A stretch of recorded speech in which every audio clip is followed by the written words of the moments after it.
सशक्त लोगों को खड़ा होना पड़ेगा। बिहार में जब हम 2 बरस पैदल चले तो सबसे ज़्यादा कष्ट में अगर कोई दिखा तो महिलाएं दिखी। अगर आपका बच्चा नहीं पढ़ रहा है तो सबसे ज़्यादा दिक्कत आप ही को है। अगर रोजगार नहीं मिल रहा है तो आपके घर के ही बच्चे, आपका भाई, आपका बेटा, पति बाहर जाता है। लोग बता रहे हैं कि प्रशांत किशोर घर परिवार छोड़कर 2-2.5 बरस से यहाँ बिहार में घूम रहे हैं। हम अक्सर कहते हैं कि हम तो 2-2.5 बरस से अपना परिवार छोड़ के यहाँ रह रहे हैं। बिहार में ज़्यादातर परिवार में स्थिति ये है कि आपकी शादी हुई और आपका पति पलायन कर गया, रोजगार के लिए बाहर चला गया।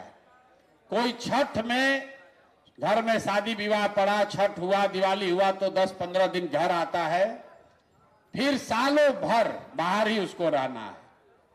देश के किसी भी हिस्से में सामान्य परिवारों में अगर पति साल भर बाहर रहे तो उसका शादी टूटिए जाना है।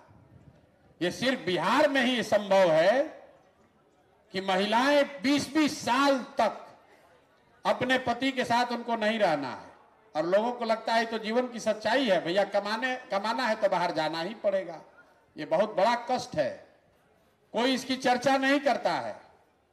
आपकी शादी हुई और जब तक आपका पति, उसका शरीर थक न जाए, बूढ़ा ना हो जाए, तब तक वो बाहर ही कमा रहा है।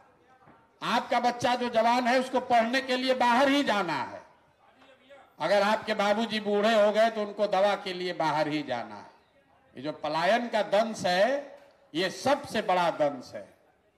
कुछ लोगों को यहाँ, आप लोग कुछ पैसे वाले लोग बैठे हैं, उनको लगता है कि तो सब गरीब आदमी मजदूर सब जाता है। ऐसी बात नहीं। जो गरीब है उसके घर का पति, उसका बेटा जा रहा है मजदूरी करने।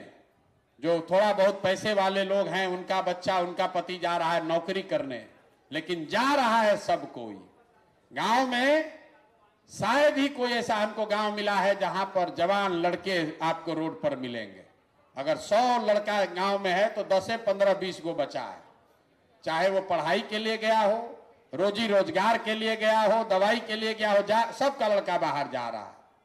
इसलिए जरूरत है महिलाओं को जागृत होने के लिए, खड़ा होने की। अगर बिहार में स्थिति परिवर्तन होगी तो सबसे बड़ा फायदा बिहार के महिलाओं को होगा।